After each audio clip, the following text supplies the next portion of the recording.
atenção de todos vocês que estão aqui, né, para compartilhar um pouco da minha vivência. Eu me chamo Inaldo, sou professor na área de robótica, atuo no município de Recife e tem alguns projetos acontecendo na área de robótica hoje, né, em escolas particulares.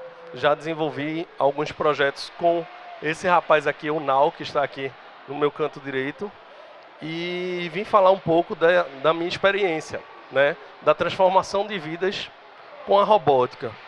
Porque tudo que vem acontecendo desde da minha inserção no mercado de trabalho, na minha profissão como professor de robótica, vem me dando retorno a respeito dessa transformação dessas crianças que eu venho acompanhando ao longo do tempo. Eu tenho desenvolvido alguns projetos com crianças típicas e atípicas, e esse acompanhamento cada vez mais vem aumentando, né, a procura, inclusive. E eu gosto muito dessa fala de Marco Lenini, que é o conhecimento só ganha valor quando ele é compartilhado. Então, eu fui convidado hoje aqui para compartilhar um pouco de tudo isso que eu venho desenvolvendo junto com essas crianças, né? Crianças e adolescentes que hoje em dia, alguns já estão aqui na campus, né? Eles já passaram ao longo da minha vida, eu digo que eu passei pela vida deles, e nessa transformação de passagem, eu deixei um pouquinho um legado na vida dessas crianças. Mas como isso acontece, né?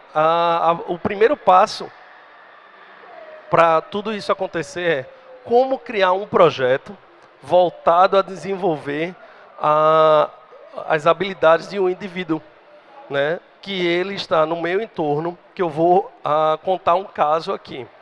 Teve uma criança que chegou até mim por conta de uma rede de pessoas conhecidas, e essa criança se chama Pedro. Pedro, ele não é de Recife, eu sou de Recife, Pernambuco, e ele é do Rio de Janeiro, e ele é uma criança atípica. Nesse processo de Pedro, eu fui conhecer um pouco da vida da família dele e dele para poder construir o meu primeiro projeto junto com essa criança. E como tudo isso aconteceu, né? O primeiro passo foi ter uma conversa com a família, e diante dessa conversa com a família, a gente foi entender quem era Pedro e quais eram os seus interesses. Justamente para criar um elo de confiança, para que Pedro se sentisse à vontade, mesmo que à distância, na frente da telinha de um computador, e que Pedro começasse a se envolver com o processo. Então, todo o meu passo a passo é criar uma confiança com os meus estudantes, para que eles possam desenvolver e cada vez mais mostrar que eles são capazes de ir além, de ir muito mais longe do que eu espero e das expectativas que eles criam. Esse confiar é um passo para a nossa parceria. Então, eu firmo essa parceria com esses estudantes diante do ano que a gente está desenvolvendo os projetos, ou dos anos, né? A primeira etapa é criar essa confiança, depois formar essa parceria, onde eu convido eles a se lançarem num desafio de robótica, né? Seja ele na construção de um protótipo de um robô, no desenvolvimento de uma peça 3D, ou ainda num projeto de competição de robótica. Então, essa parceria é formada de forma simples, através de um convite. O que é que você acha de fazer uma aula de robótica? O que é que você acha de vivenciar comigo uma experiência diferente? E aí essas crianças começam, que legal, o que é que o senhor pode me mostrar a respeito da robótica? Eu digo, eu tenho um leque de possibilidades, e cada dia mais eu aprendo um pouco com elas e vou em busca dessas possibilidades, de acordo com o interesse da criança. Não adianta de nada fazer todo um planejamento sem conhecer um pouco desse indivíduo que está do outro lado. É uma troca, é uma parceria, é um elo que começa a ser criado desde o momento que você liga a câmera, eu estou falando no caso de Pedro, desde o momento que você entra na sala de aula ou ainda entra na escola, que essas crianças brilham os olhos de uma maneira a lhe perguntar: tio, o que é que a gente vai fazer hoje? O que foi que o senhor planejou para mim durante essa jornada que a gente vai desenvolver com a robótica? Ou ainda, professor, o senhor está indo para campus, mas quando você voltar, como é que você vai repor sua atividade que foi feita, que não foi feita, mas o que é que vai acontecer? Então eles me questionam e eu fico cada vez mais feliz por ter esse questionamento. E eu digo a eles, também digo às escolas e às pessoas que estão envolvidas, às famílias, que bom que existe essa cobrança por parte deles, que me motiva, que me faz ir em busca de tudo isso aqui, que faz sentido, me traz a paixão. E nada mais, nada menos do que, se eu não tiver paixão, eu não consigo realizar todo esse processo. E eu posso dizer que sou um apaixonado pelo que eu faço. Há 20 anos eu já atuo. Algumas pessoas que estão aqui já conhecem o meu histórico, minha trajetória. Eu desenvolvi um projeto dentro da Prefeitura de Recife com o NAO Humanoide, né, uma linha de atuação na rede da Prefeitura de Recife. Eu atuo nas escolas particulares de Pernambuco e tenho algumas parcerias que acontecem à distância, justamente com esses alunos, e ainda recebi um novo desafio, que é trabalhar com crianças atípicas. Então, a necessidade cada vez mais cresce de atuar com essas crianças, e essa paixão é que me motiva. É ela que me leva a conduzir, a pesquisar, a procurar, a inventar e a desenvolver, às vezes de forma simples, mas de forma simples que eu aprendo e que ele aprende junto comigo. Mas tá, me tira uma dúvida, Reinaldo. Tudo isso que o senhor, que você faz, né, é baseado em quê? Baseado em projetos. Eu sempre quero que essas crianças desenvolvam projetos comigo. Sejam projetos voltados para campo, sejam projetos voltados a transformar a vida dele, sejam um projeto para uma atividade específica. Então, eu percebo isso até aqui, nesse cenário, porque essa visão que a gente está tendo aqui, que eu vou mostrar esse vídeo aqui para vocês, é justamente um projeto de vida de uma criança. E esse projeto de vida dessa criança, no caso, um adolescente, tem tudo a ver com a experiência da robótica. Vocês estão vendo aí um vídeo que é chamado Operação Big Hero, muito famoso, e aonde ele vai desenvolver o seu primeiro robô. Na realidade, ele vai desenvolver o robô do irmão dele, que ele deixa um legado para o seu irmão. E é esse legado que eu quero para os meus alunos, que eu digo para as famílias. Eu disse, é isso que eu vejo nos seus filhos.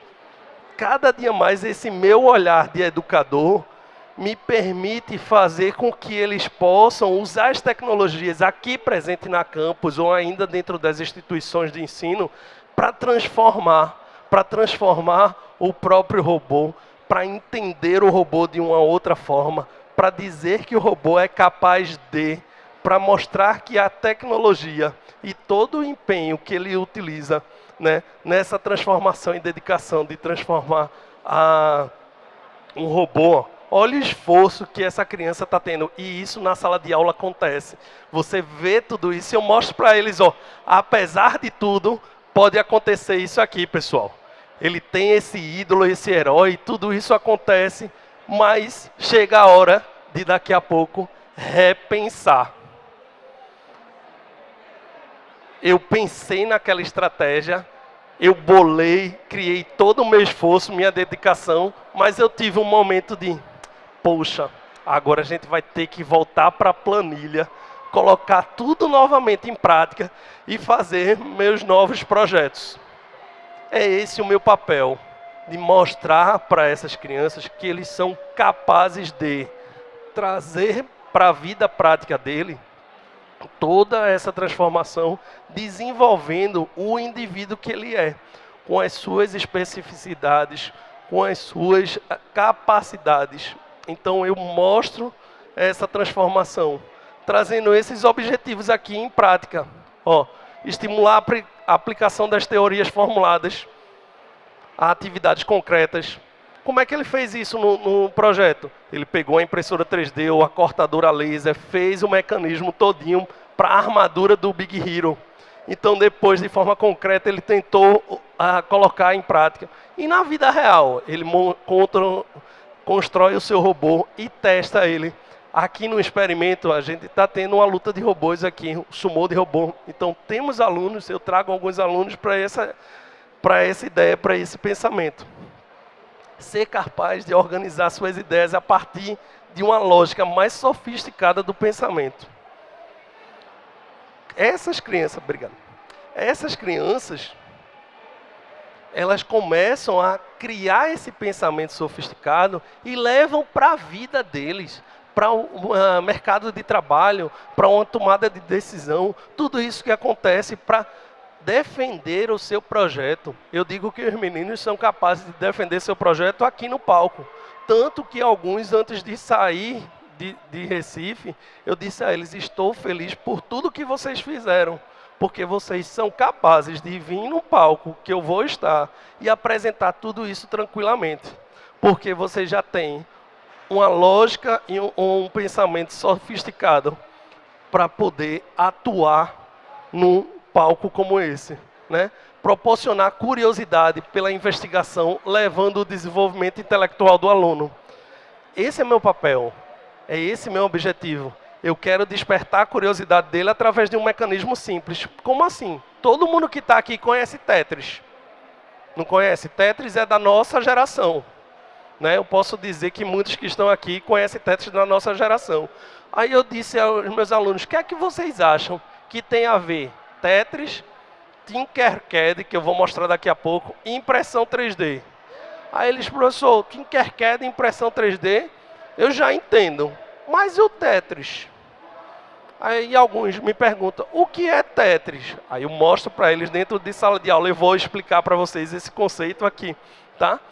Por quê? Porque analisar e entender o funcionamento dos mais diversos mecanismos físicos. Então, eu consigo mostrar para eles que a lógica de criar um Tetris é a mesma lógica do funcionamento para impressão 3D, que é a mesma lógica que ele vai usar para modelar uma peça. E aí eu faço ele analisar e entender essas etapas. Eu vou ficar olhando para cá, que aqui está minha visão. Estimular o aprendizagem de codificação, utilizar conceitos aprendidos em outras áreas do conhecimento para desenvolver um projeto. Esse projeto de codificação é justamente a etapa do Tetris. Como é que funciona o mecanismo da impressão 3D para funcionar?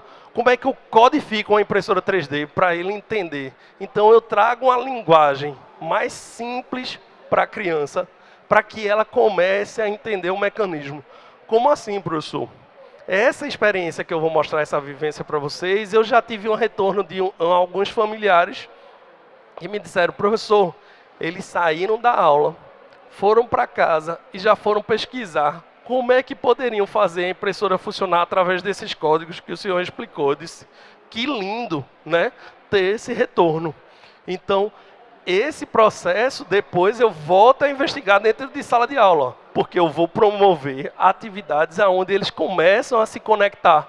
E esse se conectar é importante para qualquer situação. Hoje em dia, nós temos que estar conectados em rede para resolver problemas. Então, cooperar é uma necessidade, é uma habilidade que alguns não conseguem. Eu vejo isso dentro de sala, vejo no mercado de trabalho e digo aos familiares, ó, será que você quer um filho que fique sozinho, isolado numa ilha? Aí eles, não é essa a nossa necessidade. A nossa necessidade é que nosso filho ganhe o mundo e consiga compartilhar seu conhecimento com os outros. Então, vamos estimular essa cooperação. E aí, diante de tudo isso, eu busco estimular cada vez mais esse aprendizado, selecionando elementos que melhor se adequem a seu projeto. Por exemplo, Pedro, que eu mencionei há pouco, ele adorava o mapa mundi. E por isso, por adorar o mapa mundi, eu fui construir com ele uma bússola robótica, onde ele conseguia, com o mecanismo, através de códigos, se orientar. A capacidade dele de organizar as ideias e conseguir codificar foi incrível, porque ele entrou em flow através do desafio que eu propus a ele. Eu disse: Pedro, você já viu uma bússola? Já. Você já construiu uma bússola? Não. Mas eu estava a mais ou menos 2.000 quilômetros de distância dele. Eu disse: e como é que a gente vai fazer isso juntos? Aí ele: não sei. Eu disse: mas eu tenho um mecanismo para poder lhe apresentar. Esse mecanismo é um software que eu posso apresentar aqui para vocês também. Um software simples, onde eles começaram, no caso Pedro começou a desenvolver, e a partir daí ele fez a bússola dele e me entregou a solução de forma digital, aonde eu estava à distância, eu já criei a confiança, fiz o vínculo e trouxe para ele de forma simples uma maneira dele me entregar esse resultado. Mas da onde você busca essas referências? Eu digo que todos são capazes de fazer, e cada vez mais que eu entro nessas pesquisas, eu encontro resultados como esse. Um garoto usa a impressora 3D para aliviar as dores de profissionais da saúde. Esse foi um exemplo que não passou na minha vida, mas que eu disse: olha aí que funciona, olha aí que tudo que eu faço vem a entender que dá certo. Essa criança, ela utilizou o conhecimento que ela teve, prévio, para resolver uma dor de várias pessoas no meio da pandemia. E eu digo: é esse o meu propósito. Fazer com que as crianças consigam cada vez mais acalentar as dores dos outros, resolver problemas dos outros, porque nosso dia a dia e nossa vivência é justamente perguntar às outras pessoas: o que é que você precisa? O que é que lhe dói? Qual é a sua dor, Arthur? Que você sempre me pergunta, né? Qual é a sua dor? Então, essas crianças precisam estar no mercado entendendo e tendo uma visão de mundo, dizendo: esse é seu problema, conseguir identificar e trazer uma solução para o mundo, né? Tá aqui. Esse site é incrível. Para qualquer um de vocês que ainda não conhece, é o primeiro site que eu recomendo para que você possa fazer 3 possibilidades. Uma, codificação; outra, prototipagem; e mais uma de modelagem. Ele se chama Tinkercad. O Tinkercad permite você pegar aquela massinha de modelar que você conhece muito na sua vida, que passou desde a sua infância, jogar no computador e trazer figuras para poder criar os seus modelos. Essa criação foi justamente uma das atividades que a Pedro me deu aqui na campus. Eu fiz a atividade com Pedro online novamente. E ele disse: professor, quando acabar tudo isso aí que você tem que me mostrar da campus, eu quero lhe mostrar a minha solução que eu fiz com o Tinkercad, que era um desafio de Natal, para a árvore de Natal dele. Mas eu lhe pergunto: tá, você cria uma conta, você usa a impressora 3D, você faz todo esse processo, mas a minha pergunta é: e o que é que isso tem a ver com Tetris? Quem conhece Tetris aí? Conhece Tetris? Conhece Tetris? O que é que o Tetris tem a ver com o uso de uma tecnologia bem presente aqui no nosso momento, né? Bem presente no Tinkercad, e eu trouxe para os meninos. Aí eles: que massa, tio! O Tetris. Aí eu digo: vamos fazer o primeiro comando do Tetris. Vocês estão vendo figuras do Tetris aqui? Todas elas são símbolos do Tetris. São figuras volumétricas, né? Que elas se encaixam. Mas para eu criar uma figura dessa, eu tenho que modelar no Tinkercad, criar uma conta e depois imprimir.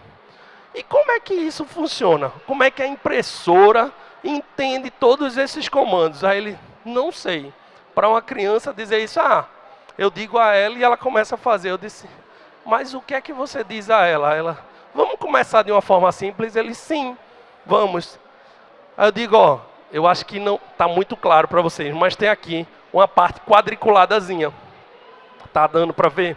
Aí eu digo, todo mundo pega um lápis. Aí eles pegam um lápis. Aí vocês vão ouvir meu comando agora. Aí ele está. Coloquem o lápis na parte superior esquerda do seu primeiro quadradinho. Aí eles colocam o lápis aqui. Quando eles colocam a ponta do lápis ali, eu digo, tracem da direita para a esquerda no primeiro quadrado, preenchendo esse primeiro quadrado todinho. Aí eles, Aí eu disse, vou repetir. Eu quero que vocês peguem a ponta do lápis e movimentem até finalizar o primeiro quadrado. Eles, está certo, eles fazem a primeira movimentação. Aí o segundo comando que eu vou dar para vocês, movimente mais uma vez para a direita. Movimente mais uma vez para a direita. Aí ele vai formando a figura que está aqui em cima. Aí ele disse, tio, isso aqui é fácil demais. Eu disse, tá bom, eu vou dificultar para vocês. Eu queria primeiro atingir vocês de forma simples. Aí ele disse, já entendi que o senhor está desenhando aqui. Aí ele disse, você acabou de me dizer o princípio da impressão 3D. A impressora 3D, ela faz o quê? Ela posiciona no ponto de partida o bico de filamento. Depois, ela vai fazendo cada um dos comandos. Vá para a direita e repete isso inúmeras vezes. Ele, nossa, tio, eu nunca tinha pensado nisso. Eu disse, pronto. Se você entendeu o princípio da impressora 3D, agora vai tudo se tornar mais fácil. Porque eu vou lhe apresentar uma caneta 3D. Aí ele, oxe, uma caneta 3D é um recurso mais simples que você pode manusear. Mas antes disso, vamos fazer o outro desafio? Ele, bora? Aí eu digo, eu vou lhe dizer comandos e você vai tentar adivinhar qual desses eu estou dizendo. Aí eles, tá certo. Aí eu, na figura número 2, você faz o seguinte, posiciona o lápis na ponta superior esquerda e direciona o lápis uma vez para a direita. Ele, tá. Mais uma vez para a direita. Ele, tá. Mais uma vez para baixo. Ele, tá. Mais uma vez para baixo. Ele disse, tio, eu já sei. Aí eu disse, já conseguiu prever os próximos movimentos de acordo com as possibilidades que ele tem aqui. Eu disse, que ótimo, porque isso é justamente uma das estratégias do xadrez. É prever os próximos passos. Então, ele é um excelente xadrista. E eu digo a ele, que bom que você está fazendo isso agora, nesse momento, de me dizendo, antes de tudo, que já sabe os próximos passos para se movimentar. Porque a impressora 3D também precisa saber dessas informações. E ela já tem tudo isso previamente articulado para poder se movimentar. Então, a máquina, você está entendendo o conceito dela, de como ela utiliza tudo isso para funcionar, mas antes de tudo, e antes dela existir, você teria que pensar como ela deveria ser feita. Pensar nessa estratégia. Aí ele disse, que incrível, professor. Você acabou de me dizer um processo de uma forma reversa para poder explicar o funcionamento da impressora 3D. Eu disse, é justamente isso que eu queria na aula de hoje, que vocês entendessem que tudo isso aqui está conectado para a nossa vida. E nessa conexão para a nossa vida, eu lhe mostrei de uma forma simples. Vamos fazer o próximo desafio? Eles disseram, agora.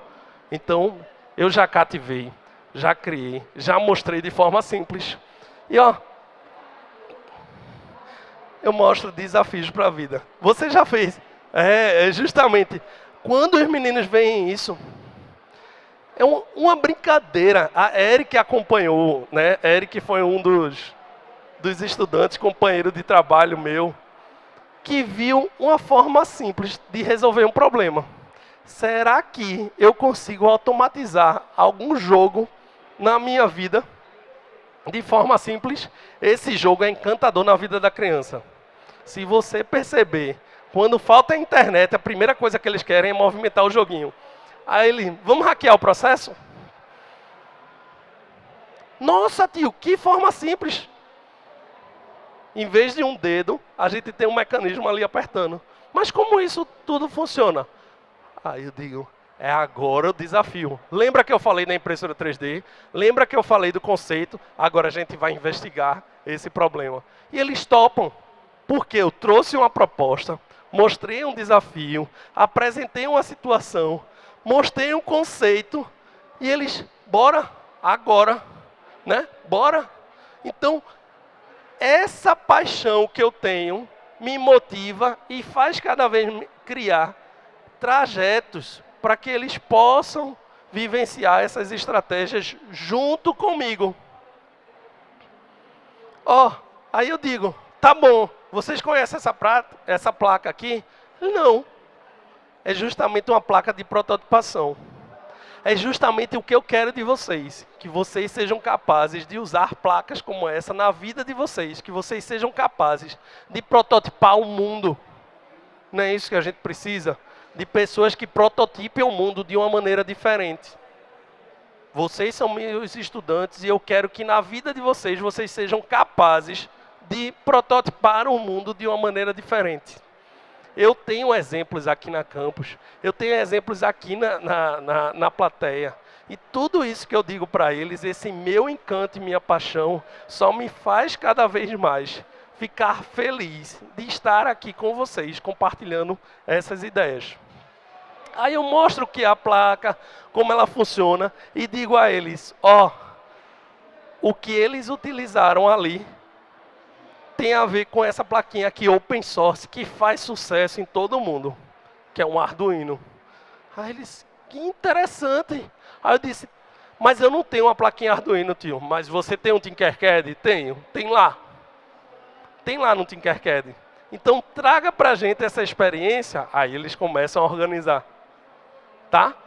Para passar essas etapas, prototipar, e aqui, ó, foi o modelo da bússola que eu fiz para cada um deles. E para encerrar, eu deixo para vocês essas palavras aqui.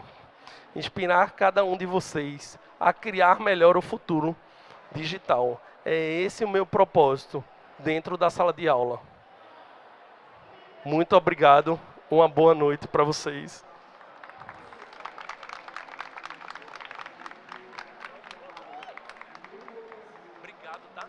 De acordo com a Organização Mundial